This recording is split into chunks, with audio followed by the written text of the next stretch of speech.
Hi, it's Davina House. And this might be my last TPS report. I haven't uploaded for a few weeks because everything keeps happening so quickly and changing so often that as soon as I come up with an idea for a video and start scripting it out, things have changed. First, one of the local school districts had a socially distant public school board meeting where they talked about what they were doing to keep students safe, and several parents brought up the fact that though schools had been open to a hybrid model at a certain infectious level per 100,000 population number, that those numbers had gone up significantly since schools had opened, and the school didn't have a plan for at what level they would shut down the schools should the larger population have an increase in COVID infections. Instead, they only had the policy that if an outbreak was spreading through the school, they would shut that individual school down, not the whole school district. So some parents were upset by that because if the greater population of the county had higher and higher infection rates, it would only be a matter of time before students would bring it to school and then spread it to each other. So that was a thing that I was going to talk about. And then the governor of our state, seeing that statewide the numbers had gone up significantly, decided, you know what, we're going to go back to some of the restrictions that we had earlier on in the pandemic, not closing schools, but didn't say that schools would not be affected should the numbers continue to climb. Okay, well, then I was notified by my doctors that I'm in one of the special groups that should not be in the public as much as possible, which includes going and teaching in person in schools, though I could teach online substitute classes if that were available. So that was another thing for me to explore and talk about. There were several studies and news articles about how the mental state of students is suffering for some students by having them do all around online school about that. And so I got to talk with my sister and my nephew, who is doing a full-time online school. That's what his district has decided to do. And he is actually doing fairly well, keeping his grades up and keeping his spirits up. But he had an advantage in that his parents, his father had already, before the pandemic, had at least one day a week of remote working from home. So we already had a model for working from home. It wasn't unusual to see that. Additionally, he has a computer room that he shares with his parents. They've all got 3 different computers in a guest bedroom, and it's where they do computer stuff together as a family.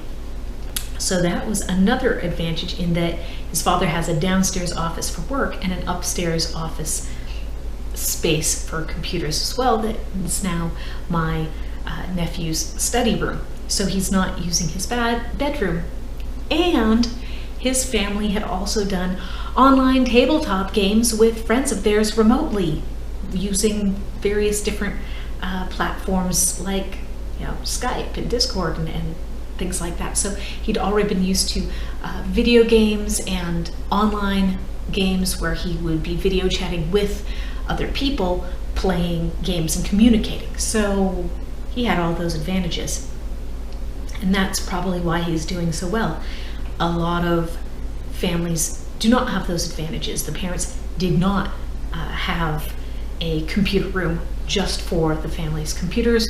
The family did not have one of the parents already doing some remote work from home, establishing that as a norm. They did not have regular FaceTime on a screen communication sessions, whether it be playing a game of Dungeons and Dragons or having an office meeting. So those are things that if someone's used to it, they can adapt.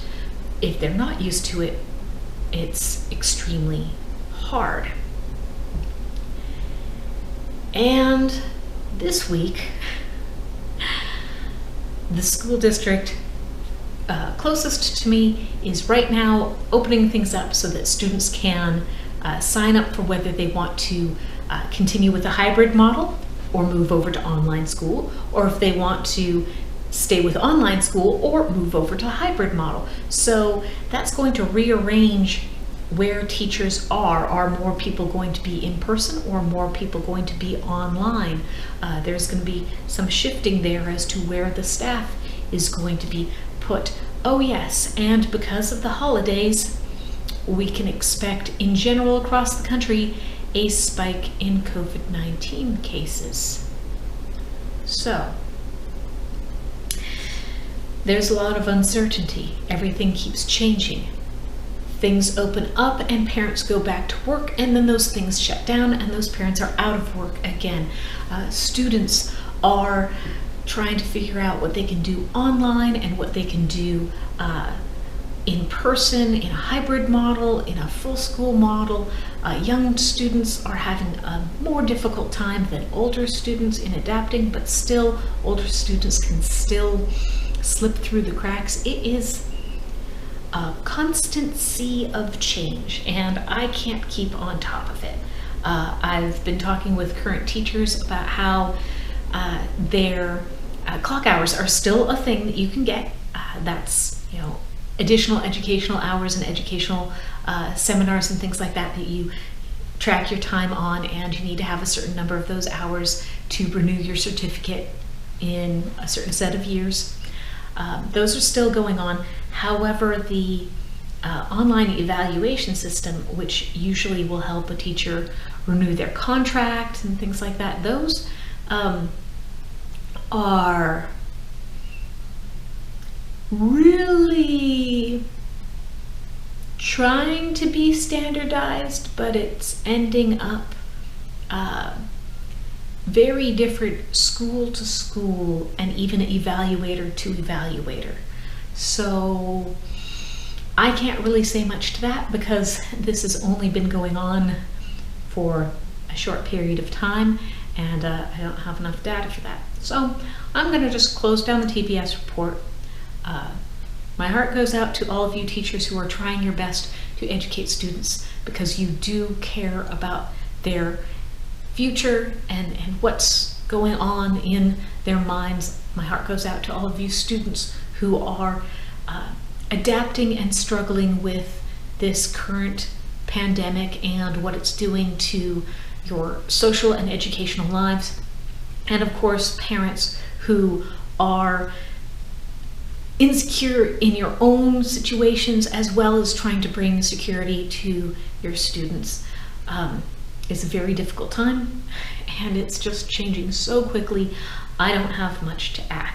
However, I do plan on releasing videos that are educational in nature, that will be lesson plans that parents and teachers can use to kind of vary up the monotony of a day, and just give little ideas of things that can be done to help students do better. Thank you very much for joining me on the TPS report. This is probably the last video until things settle down to the point that I can keep up with everything new that's happening. Thank you so much for joining me. Have a great day.